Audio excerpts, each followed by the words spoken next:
A 102-year-old man survived the war, lived a great love, and left behind advice that could forever change the way you see life. And in this video, you're going to see it for yourself, and be amazed. Have you ever stopped to think about what really supports mental health after 60? Many believe it's just luck, good genes, or even money. But today I'm going to tell you the story of my father, Giuseppe, who lived to be 102 years old. He survived the war, lived a great love, and discovered a secret capable of protecting the mind from the cruelest weight of old age. Stay with me until the end, because the advice he left behind can transform the way you see love, life, and your own inner peace. Never do that again. Thank God. Those were the words that slipped from my father Giuseppe's lips when he heard the news that the war had ended. But what seemed like relief was, in fact, a silent burden.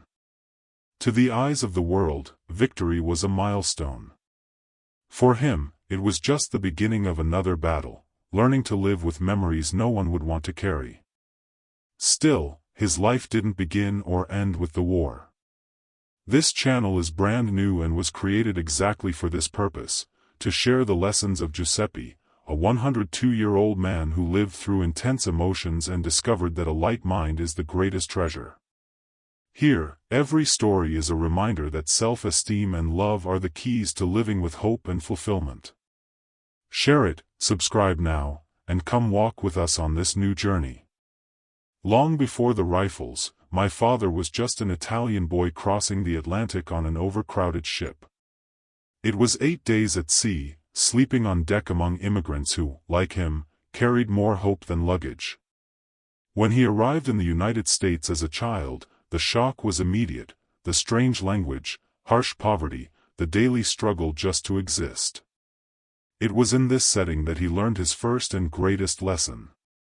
My grandmother, a woman who turned very little into miracles, told him, "Never lie, son.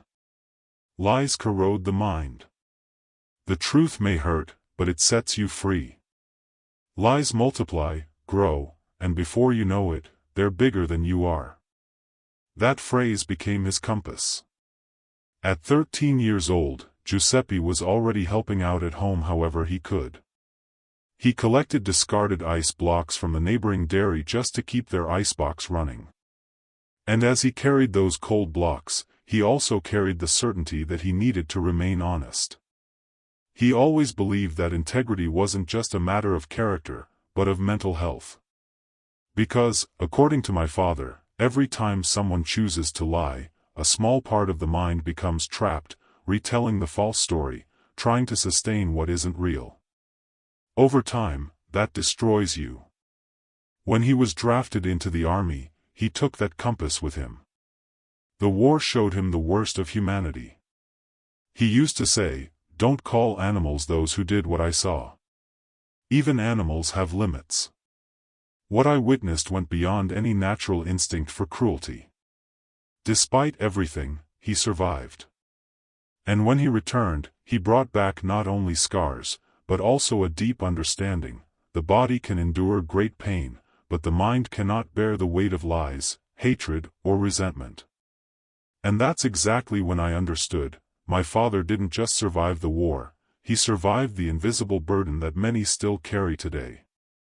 But what did he do to keep his mind clear amid so much pain? It's at this point that his greatest lesson begins to emerge. That same logic guided his life in love. He married and spent 51 years beside the same woman. "We were one person," he would say. When she passed away in an accident, he could have sunk into loneliness or bitterness. But he chose something else: gratitude. He decided his mental health was worth more than any anger toward fate. He understood that true love doesn't end with death, it continues in the form of memories, of gentle longing that give strength instead of weighing you down. Today, at 102 years old, he often jokes that his body is tired, but his mind is still 45. And maybe the secret lies exactly there, keeping the mind alive, curious, free of useless burdens. My father never let the resentment toward an enemy or the absence of his wife turn into chains. He speaks clearly, never do that again. Never hand your mental health over to anyone. Because when you give it away, you lose what's most precious, the lightness of your mind. This context shows that every step of Giuseppe's life was marked by choices. The choice not to lie. The choice not to hate. The choice to be grateful instead of complaining. And all of this didn't just extend his years, it gave quality to each one of them. Because, according to him, the biggest mistake someone can make in old age is believing that the mind belongs to others. When I talk about my father Giuseppe's life, I realize he never romanticized the past. For him, memory isn't a display case, it's solid ground.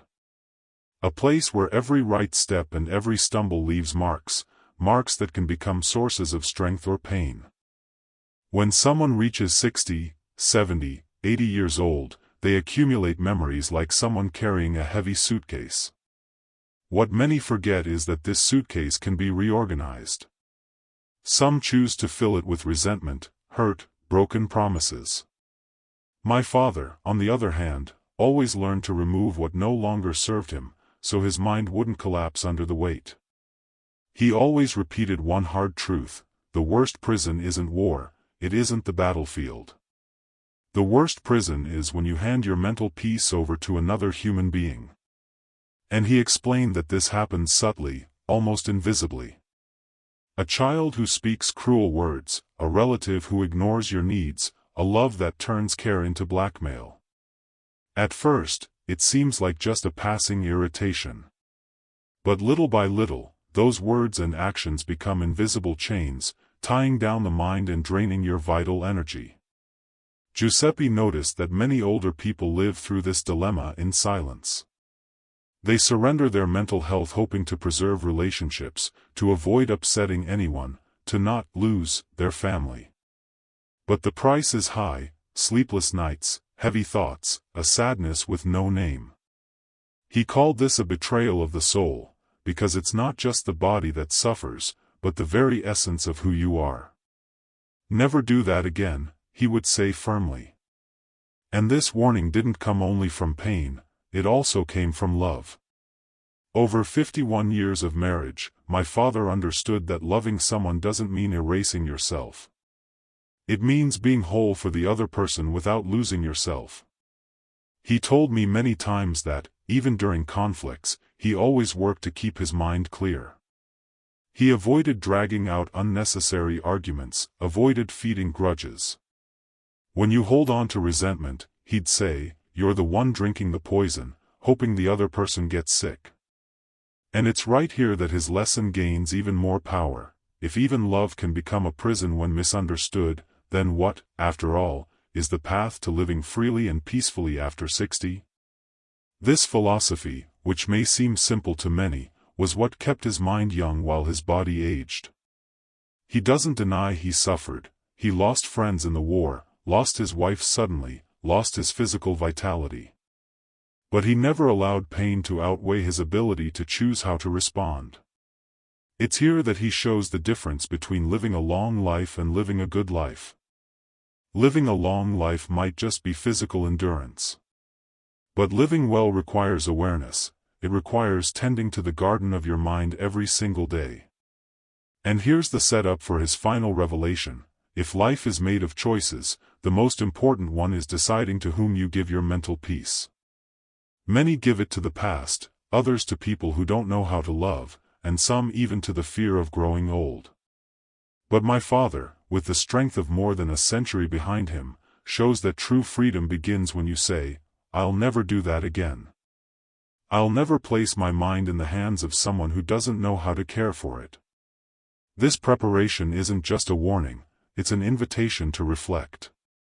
Because if even someone who faced war, who lost the great love of his life, who lived through more than 100 winters, can keep his mind light and sharp, then anyone can.